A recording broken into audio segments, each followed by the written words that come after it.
తన కుటుంబంతో పాటు ముంబై నగరంలో ఒక కాలనీలో కొత్తగా షిఫ్ట్ అవుతాడు.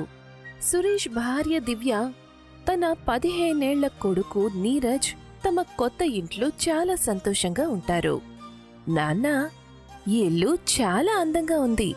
మన పాత ఇంటి కంటే ఇది చాలా బావుంది. అవును, అదృష్టవశాత్తు మన ఇంటి లోపల ఒక చిన్న గార్డెన్ కూడా ఉంది. నువ్వు నీ స్నేహితులతో పాటు ఇక్కడ ఇంట్లోనే ప్రశాంతంగా క్రికెట్ ఆడుకోవచ్చు. మీకు ఎన్నిసార్లు చెప్పాను నాన్న, నేను ఫుట్బాల్ ఆడతాను అని. ఆ మాట చెప్పి నీరజ్ ఫుట్బాల్ తీసుకుని ఇంట్లో నుంచి బయటికి వెళ్తాడు. తను ఫుట్బాల్ ఆడటం మొదలు పెడతాడు. కాని ఆడుతూ ఉండగా నీరజ్ ఫుట్బాల్ గాలిలోకి ఎగురుతూ బయటికి వెళ్లిపోతుంది. నీరజ్ పరిగెడుతూ బాల్ వెనకే వెళ్తాడు. తను చూసేసరికి తన ఫుట్బాల్ ఒక గోతి లోపల పడిపోయుంటుంది. ఈ కాలనీలో ఇంత పెద్ద గొయ్యెందుకుంది? పొరపాటున ఎవరి కాలైనా పడింది అంటే వాళ్ళకి దెబ్బలు తగులుతాయి కదా, నేను వెంటనే నాన్నకి చెప్తాను. అలా అనుకుని నీరజ్ బాల్ తీసుకోవడానికి దగ్గరికి వెళ్తాడు. కాని ఎప్పుడైతే తను ఫుట్బాల్ని బయటికి తీయడానికి ప్రయత్నిస్తాడో అప్పుడు ఉన్నట్టుండి గోతిలో నుంచి 2 పెద్ద పెద్ద చేతులు బయటికి వచ్చి నీరజ్ పీకను గట్టిగా పట్టుకుంటాయి. ఎవరు నువ్వు? నన్నొదులు, నన్నొదులు, నన్ను వెళ్ళనివ్వు. అంతలో గొయ్యి ఇంకా లోతుగా మారుతుంది. అలా చూస్తూ ఉండగానే ఒక విశాలమైన బావిగా మారిపోతుంది. నీరజ్ ఆ బావి లోపలికి వెళ్ళిపోతాడు. కాసేపటి తర్వాత ఆ బావి మళ్ళీ ఒక గొయ్యిలాగా మారిపోతుంది. రాత్రి 10 గంటలవుతుంది. నీరజ్ తల్లిదండ్రులు కంగారుగా ఉంటారు.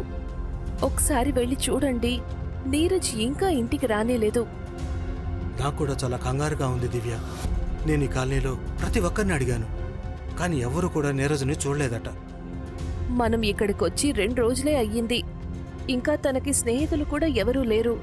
తన స్కూల్కి వెళ్లడం కూడా మొదలు పెట్టలేదు. నాకు చాలా కంగారుగా ఉందండి. మీరు వెళ్ళి కనుక్కోండి, అసలు నా కొడుకు ఎక్కడికి వెళ్ళాడు? నువ్వేం కంగారు పడుకు. బహుశా నేను పోలీసులకి కంప్లైంట్ చేయడమే మంచిదనుకుంటాను.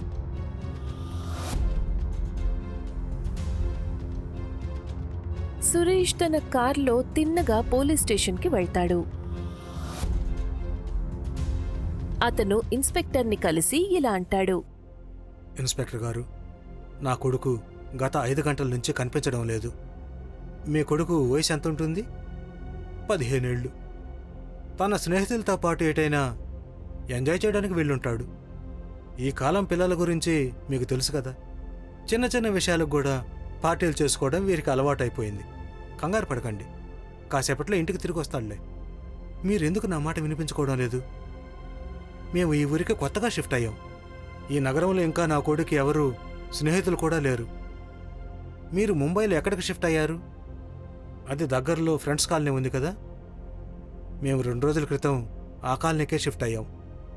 ఫ్రెండ్స్ కాలనీ పేరు వినగానే ఇన్స్పెక్టర్ చాలా దారుణంగా ఆశ్చర్యపోతాడు. అతని మొహంలో గంభీరత్వం కనిపిస్తుంది. అతను వెంటనే కానిస్టేబుల్కి నీరజ్ మిస్సింగ్ రిపోర్ట్ని రాయమని చెప్తాడు. ఇక సురేష్ వైపు చూసి ఇలా అంటాడు. మీరింటికి వెళ్ళండి మిస్టర్ సురేష్. మేము మీ కొడుకును వెతకడానికి అన్ని విధాలా ప్రయత్నం చేస్తాం. సురేష్ ఎంతో దిగులుగా తన ఇంటికి వెళ్ళిపోతాడు. ఇన్స్పెక్టర్ కానిస్టేబుల్ వైపు చూసి ఇలా అంటాడు.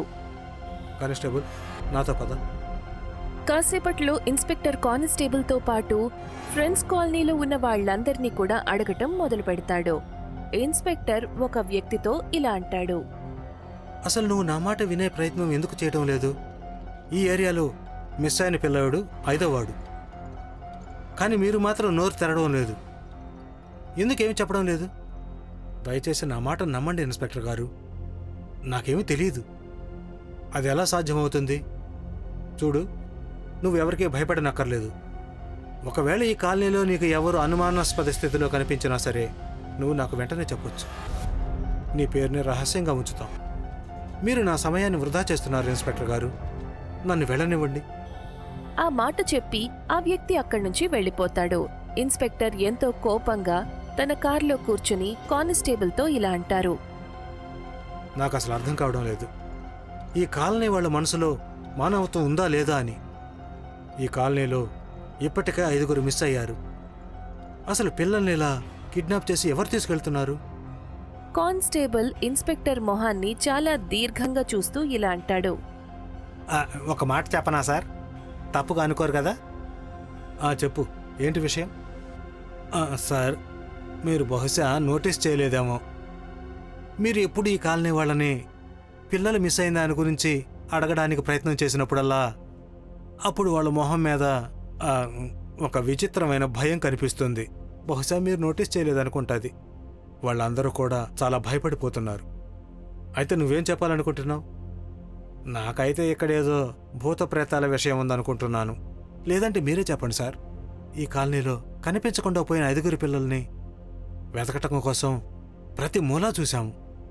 కానీ ఆ పిల్లల్ని భూమి మింగేసిందా లేకపోతే ఆకాశం మింగేసిందా తెలియడం లేదు. నీకు తెలుసు కదా నేను భూత ప్రేతాలను నమ్మను అని. కానీ పిల్లలు మాత్రం ఇదే కాలనీలో మిస్ అవ్వడం జరిగింది. ఎందుకంటే సీసీటీవీ కెమెరా ప్రకారం ఆ పిల్లలు ఈ కాలనీ నుంచి బయటికి వెళ్ళలేదు. కానీ నేను ఈ విషయం గురించి లోతుకు వెళ్ళాలనుకుంటున్నాను. మీరేం చేస్తారు సార్? నేను కాదు, మన ఇద్దరం. రేపటి నుంచి మన ఇద్దరం ఈ కాలనీలో అందరి ఇళ్లను గమనిస్తూ ఉండాలి. మరుసటి రోజు నుంచి ఇన్స్పెక్టర్ ఇంకా కానిస్టేబుల్ బికారుల్లాగా వేషాన్ని మార్చుకొని కాలనీ అంతా తిరుగుతారు. కాని వాళ్ళిద్దరికీ కూడా ఎటువంటి ఆధారమూ దొరకలేదు. మన ఇద్దరం రూపం మార్చుకొని ఈ కాలనీలో తిరగటం మొదలుపెట్టి 10 రోజులకు మించే అయ్యింది కానిస్టేబుల్. కానీ ఇంతవరకు మనకి ఎటువంటి క్లూలు దొరకలేదు. అవును, అలాగని అనుమానాస్పదంగా మనకు ఒక వ్యక్తి కూడా కనిపించలేదు. కానీ ఈ కాలనీలో ఉన్న వాళ్ళందరూ కూడా భయపడుతూనే ఉన్నారు. అది మాత్రం అర్థమవుతుంది. ఎవరి పిల్లలైతే కనిపించకుండా పోతారో వాళ్ళ పేరెంట్స్ మొహంలో ప్రశాంతత అయితే కనిపించదు కదా. అప్పుడే వాళ్ళిద్దరి చెవులకు ఒక ముసలావిడ మాటలు వినిపిస్తాయి. మీరు ఇలా ఎంతకాలం ప్రయత్నించినా సరే తన దగ్గరికి మీరు ఎప్పటికీ చేరుకోలేరు. కానిస్టేబుల్ ఇన్స్పెక్టర్ ఎప్పుడైతే వెనక్కి తిరిగి చూస్తారో అప్పుడు వాళ్ల ఎదురుగా పిచ్చిదాన్లాగా కనిపించే ఒక ఆవిడ మురికి బట్టలు వేసుకుని వాళ్ల వైపే చూస్తూ ఉంటుంది. సార్, ఈవిడ ఒక పిచ్చిది. వెళ్ళిక్కడి నుంచి, అసలే మేము విసిగిపోయి ఉన్నాం. పిచ్చిదాన్ని నేను కాదు, మీరిద్దరే పిచ్చివాళ్లు. నా మాట వినండి. ఒకవేళ మీరు విషయం అంచుల దాకా వెళ్ళాలి అనుకుంటే అప్పుడు మీరిద్దరూ ఇవాళ రాత్రి ఆ గోతిని గమనిస్తూ ఉండాలి. గొయ్య? ఏం గొయ్యి? అది చావు గొయ్యి. అది అమాయకపు పిల్లలని దాని లోపలికి లాక్కుని తీసుకువెళ్ళిపోతుంది. మీకు ఆ గొయ్యి చివరిగా మాయమైన పిల్లల ఇంటి బయట కనిపిస్తుంది. మీ దగ్గర ఇవాళ ఒక్కరోజు సమయమే ఉంది. ఒకవేళ ఇవాల్టిని మీరు చేజార్చుకుంటే ఆ తర్వాత మీరా ఒక్క పిల్లాడిని ఎప్పటికీ వెతికి పట్టుకోలేరు. తను ఈ లోకంలోకి తిరిగి వచ్చేస్తుంది. ఆ మాట చెప్పి ముసలావిడ అక్కడ్నుంచి వెళ్ళిపోతుంది. నాకు ఇప్పటికీ తన మాటలు అర్థం కావడం లేదు. ఇన్స్పెక్టర్ కానిస్టేబుల్ మాటలకి సమాధానం చెప్పకుండానే సురేష్ ఇంటి దగ్గరికి వెళ్తాడు. తను చూసేసరికి తన ఇంటి ఎదురుగా ఎంతో విచిత్రంగా ఒక పెద్ద గొయ్యి కనిపిస్తుంది. కానిస్టేబుల్, ఇవాళ రాత్రి మనం ఈ గోతిని గమనిస్తూ ఉండాలి. అదంతా సరే సార్, కానీ మనం ఎక్కడ దాక్కోవాలి? ఎదురుగా ఒక పెద్ద చెట్టు కనిపిస్తుంది కదా, మనం ఆ చెట్టు వెనక దాక్కోవచ్చు. ఇన్స్పెక్టర్ ఇంకా కానిస్టేబుల్ ఆ చెట్టు వెనకాల దాక్కుంటారు. రాత్రి 8 గంటల సమయం. అటువైపు నుంచి ఒక చిన్నపిల్లాడు వెళ్తూ ఉంటాడు. మరుక్షణమే ఆ గోతిలో నుంచి ఏవో మాటలు వినిపిస్తాయి. అలాగే 2 పెద్ద పెద్ద భయంకరమైన చేతులు బయటికి వస్తాయి. ఆ 2 చేతులు ఆ పిల్లాడిని పట్టుకుంటాయి. త్వరగా పద కానిస్టేబుల్. మీకేమైనా పిచ్చి పట్టిందా? మీకు కనిపించడం లేదా? ఇదంతా నిజంగానే భూతాలకు సంబంధించిన విషయం. అదంతా నాకు తెలియదు. నేను ఆ పిల్లాడి ప్రాణాలు కాపాడాలి. ఆ మాట చెప్పి ఇన్స్పెక్టర్ ఆ గొయ్యి దగ్గరికి వెళ్తాడు. తను చూసేసరికి ఆ గొయ్యి చాలా పెద్ద బావిలాగా మారిపోయి ఉంటుంది. ఇన్స్పెక్టర్ ఏమాత్రం ఆలోచించకుండా ఆ బావిలోకి దూకేస్తాడు. తన వెనకాలే ఎంతో నిదానంగా, ఇష్టం లేకపోయినా సరే కానిస్టేబుల్ కూడా బావిలోకి దూకేస్తాడు. కాసేపటి తరువాత వాళ్ళిద్దరూ తమని తాము ఒక విచిత్రంగా కనిపించే చాలా పాత బంగళాలో ఉన్నట్టు అనుభూతి చెందుతారు. ఇది ఎన్నో వేల సంవత్సరాల పాత భవనంలాగా కనిపిస్తుంది. భవనం కాదు ఇన్స్పెక్టర్ గారు, మహల్. ఇది అసలు మన ప్రపంచంలో భాగం కాదని నాకు అనిపిస్తుంది. మనం వేరే ప్రపంచంలోకి వచ్చినట్లుగా అనిపిస్తుంది. అప్పుడే కానిస్టేబుల్ ఇంకా ఇన్స్పెక్టర్ చెవులకు నీరజ్ ఇంకా వేరే పిల్లాడి మాటలు వినిపిస్తాయి. కానిస్టేబుల్ అంటే దీని అర్థం 10 రోజుల క్రితం ఏ పిల్లాడైతే కనిపించకుండా పోయాడో తను ఇంకా ప్రాణాలతో ఉన్నట్లున్నాడు. ఇవాళ మన కళ్ళ ముందు ఏ పిల్లాడైతే ఈ గోతిలోకి వచ్చాడో తను కూడా. పద పద త్వరగా. కానిస్టేబుల్ ఇంకా ఇన్స్పెక్టర్ మాటలు ఎటువైపు నుంచి వస్తున్నాయో అటువైపే పరిగెత్తడం మొదలు పెడతారు. కాసేపట్లో వాళ్ళిద్దరూ చాలా విచిత్రంగా కనిపించే మందిరం లోపలికెళ్లి నిలబడతారు. అక్కడ దేవతలకు బదులుగా రాక్షసుల విగ్రహాలు పెట్టి ఉంటాయి. ఒక సింహాసనం మీద చాలా భయంకరంగా కనిపించే ఒక మహిళ కూర్చుని ఇన్స్పెక్టర్ ఇంకా కానిస్టేబుల్ని చూసి నవ్వుతూ ఉంటుంది. ఆ పిల్లలిద్దరూ కూడా బందీలుగా ఉంటారు. ఎవరు నువ్వు? చీకటి శక్తుల యజమానురాలిని, రాణి లక్ష్య. అసలు నువ్వు ఈ పిల్లల్ని ఎందుకు చంపుతున్నావు? ఎందుకంటే నేను మీ లోకంలోకి తిరిగి రావాలి. అంటే ఈ పాత భవనం మా లోకానికి చెందింది కాదా? ఇది పాతాళ లోకానికి చెందిందిరా మూర్ఖుడా. నేను నా తంత్రశక్తులతో ఎంతో కష్టపడి మీ లోకంలో ఒక గోతిని తవ్వగలిగాను. అక్కడి నుంచి అమాయకపు పిల్లల్ని తీసుకొచ్చి బలిచ్చి మరింత శక్తివంతురాలిగా మారతాను. ఆ తర్వాత నేను అదే గొయ్యిని ఆసరాగా తీసుకొని మీ లోకంలోకి వచ్చేస్తాను. ఆ మాట చెప్పగానే తన మొహం ఇంకా భయంకరంగా మారిపోతుంది. తన మొహం పూర్తిగా నల్లగా మారిపోతుంది. తన కనుబొమ్మలు తెల్లగా మారిపోతాయి. తన తల నుంచి రక్తం కారుతుంది. ఇన్స్పెక్టర్ వణికిపోతూ తన పిస్తాల్ని తీస్తాడు. నాకైతే ఒక విషయం అర్థమైంది. నువ్వు మనిషివి కాదు. కానీ నువ్వెవరైనా సరే ప్రాణాలతో ఉండే హక్కు నీకు లేదు.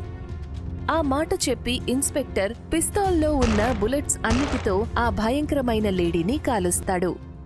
సార్ మీకేమైనా మతిపోయిందా? తన మనిషి అయితేనే కదా చావడానికి. మీకింకా తన మనిషిలాగా అనిపిస్తుందా? అంతలో భయంకరంగా కనిపించే ఆ ఆడమనిషి గాల్లోకి ఎగురుతుంది. తను అలా ఎగురుతూ ఇద్దరు పిల్లల దగ్గరికి వెళ్లి పీక పట్టుకుంటుంది. వీళ్ళిద్దరి బలి ఆఖరి బలి అవుతుంది. ఆ తర్వాత నన్ను ఎవ్వరూ ఏమీ చెయ్యలేరు. ఇన్స్పెక్టర్ ఎప్పుడైతే తనని ఆపడానికి ప్రయత్నిస్తాడో అప్పుడు తను గాలి వేగంతో వెనక్కి ఎగురుకుంటూ వెళ్లి గోడకి గుద్దుకుంటాడు. బహుశా మన ఇద్దరం చనిపోతాం అనుకుంటాను సార్. ఆవిని ఎదుర్కోవడం మన ఇద్దరికి అసాధ్యం సార్. బహుశా నువ్వు చెప్పింది నిజమేననుకుంటున్నాను. మన పిస్టల్ బుల్లెట్స్ కూడా తన శరీరాన్ని ఏమీ చేయలేకపోయాయి. ఇన్స్పెక్టర్ ఆ మాట అంటాడో లేదో అంతలో వాళ్ళిద్దరి చెవులకు ఆ పిచ్చావిడ మాటలు వినిపిస్తాయి. ఇంత త్వరగా ఓటమిని అంగీకరించొద్దు. మీరిద్దరే చీకటి శక్తుల యజమానురాలు రాణి లక్ష్యాన్ని అంతం చెయ్యగలరు. ఇన్స్పెక్టర్ ఇంకా కానిస్టేబుల్ చూసేసరికి ఆ పిచ్చావిడ అక్కడ నిలబడి ఉంటుంది. కాని ఆవిడ మహారాణి దుస్తులతో ఉంటుంది. నువ్వేంటిక్కడ? ఎవరు నువ్వు? నేను రాణి లక్ష్యాకి తల్లిని, ఈ పాతాళలోకానికి మహారాణిని. నా కూతురు నన్ను సింహాసనం నుంచి కిందకు దించి పాతాళలోకాన్ని కబ్జా చేసుకుంది.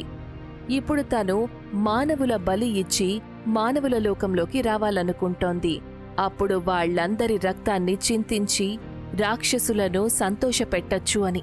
అదే గనక జరిగితే ఈ ప్రపంచమంతా నాశనమైపోతుంది. అయితే మరి తనని ఎలా అంతం చేయాలో చెప్పండి.